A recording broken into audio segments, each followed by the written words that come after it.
Welcome to fandom. তো আবার একটা ইন্ডিয়ান ফুটবলের আপডেটের ভিডিও নিয়ে চলে এসেছি। অনেক আপডেটস আছে। ইস্ট বেঙ্গলের আজ বোর্ড মিটিং ছিল, ইস্ট বেঙ্গল ক্লাব অফিসিয়ালস আর ইমানি অফিসিয়ালস এর মধ্যে। তো সেই বোর্ড মিটিং এ কি হলো সেই নিয়ে পুজো তোমাদের বলে দেবে।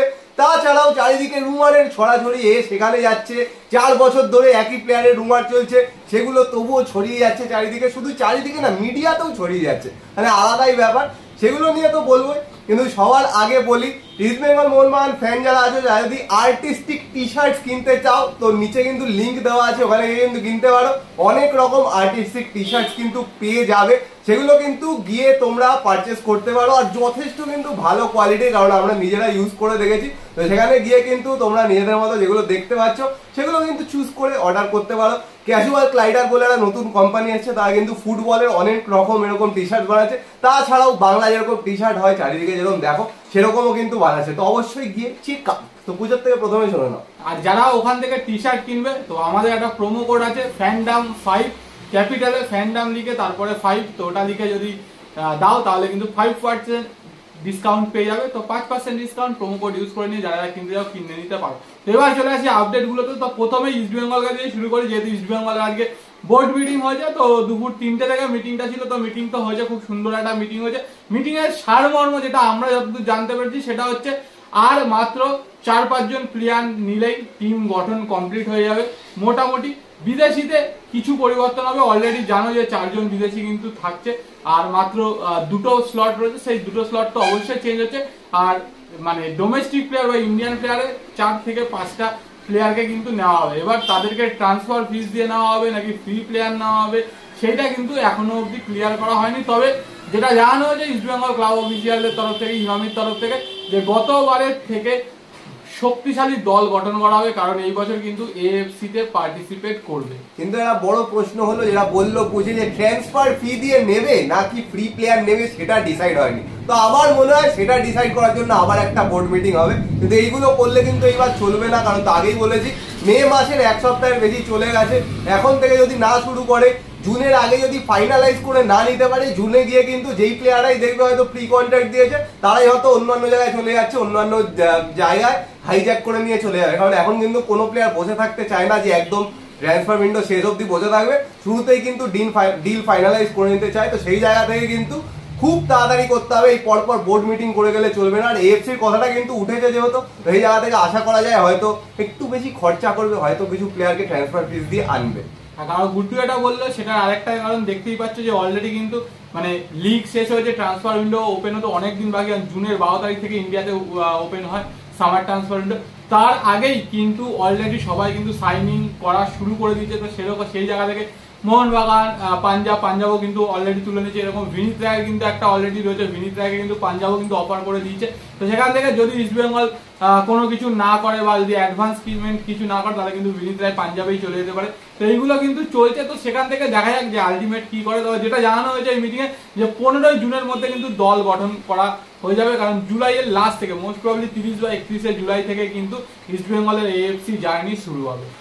তো এবার আসি একটু মোহামেডানের কথা। তো অনেকে কমেন্ট করছিল যে মোহামেডানের খবর নেই, কারণ 3 প্রধান কিন্তু এবছর আইএসএল এ পার্টিসিপেট করবে। তো মোহামেডানের কথায় চলে আসি। তো মোহামেডানও কিন্তু অলরেডি ঘর গোছাতে শুরু করে দিচ্ছে। যেরকম একটা তো ছিল আইজলের লাল বেইকা, এবছরের টপ স্কোয়ার। তো ওর সাথে তো কথাবার্তা চলছে, যেহেতু ডেভিড বেরিয়ে যাচ্ছে। তো ওকে সাথে মানে অনেক দূর অব্দি অ্যাডভান্সমেন্ট হয়েছে আমরা যতদূর জানি, কিন্তু অফিসিয়াল সাইনিংটা এখনো হয়নি। তো দেখা যাক ওকে পায় কিনা। বাট তাছাড়া আরো একটা শোনা যাচ্ছে ফরদিন আলী মোল্লা মোহনবাগানে ছিল, মোহনবাগান থেকে আইএসএল ও রেজিস্টার হয়েছিল, কিন্তু লাস্টে আরএফডিএল এও পার্টিসিপেট করেছে, আইএসএল এ সেরকম সুযোগ পাচ্ছিল না। তো ফরদিন আলী মোল্লাকেও শোনা যাচ্ছে মোহামেডান স্পোর্টিং ক্লাব কিন্তু অ্যাপ্রোচ করেছে। যদি ফরদিনকে নিতে পারে এবং রেগুলার বেসিসে শুরু করে, তো একটা কিন্তু যথেষ্ট ভালো সাইনিং। এছাড়া মোহামেডান আরো একজনের প্লেয়ারের সাথে অলরেডি কথাবার্তা বলেছে, সেটা হচ্ছে ফাহাদ তেমুরি। তো এ কিন্তু দিল্লি এফসির প্লেয়ার, আর এর সাথে কিন্তু অলরেডি কথাবার্তা বলছে। ওকে কিন্তু যতদূর খবর 3 বছরের কন্ট্রাক্ট দিতে চলেছে।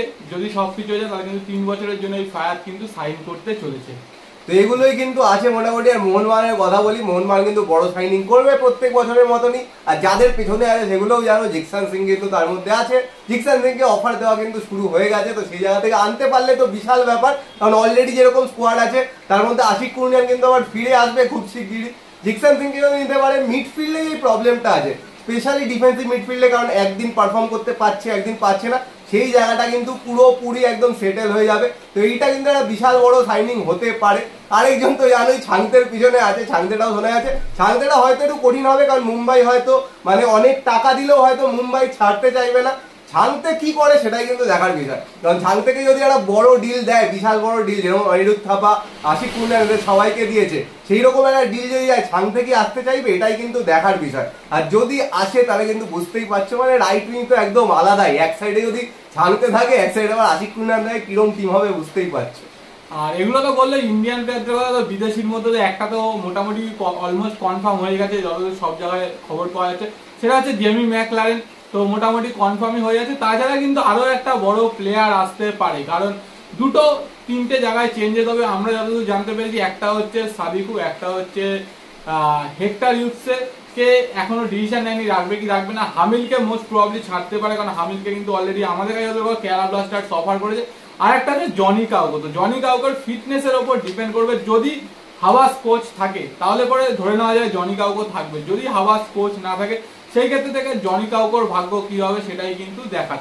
যদি জনি কাউকো না থাকে বা হামিলকে যদি ছেড়ে দেয়, সে জায়গায় কিন্তু একজন ডিফেন্ডার আসার সম্ভাবনা রয়েছে।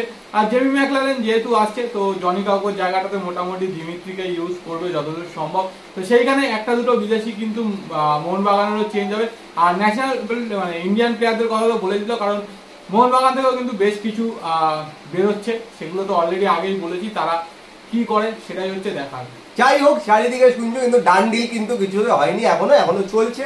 জুনের পরেই ডান ডিল ফান্ডিল সব দেখতে হবে, কিন্তু এখনো কিন্তু হয়নি। আর যেগুলো 4-5 বছর ধরে শুনে আসছো, রুজবে চেসমি, এই প্লেয়ার সেই প্লেয়ার, মানে 4-5 বছর ধরে একই প্লেয়ারের রুমার কিন্তু দেখে যাচ্ছি। প্রত্যেক বছর বলছি এগুলো কিচ্ছু হচ্ছে না, কিন্তু প্রত্যেক বছর সেই একই রুমার বেরোচ্ছে, একইভাবে ছড়াচ্ছে। আর এই বছর আরেকটা আলাদাই ব্যাপার, এই বছর কিন্তু মিডিয়াতেও ছড়িয়ে গেছে, মানে একদম যে মেন স্ট্রিম মিডিয়া, সেখানেও কিন্তু এই রুমার গুলো ছড়িয়ে গেছে। মানে কি করে হয় ভগবান জানে।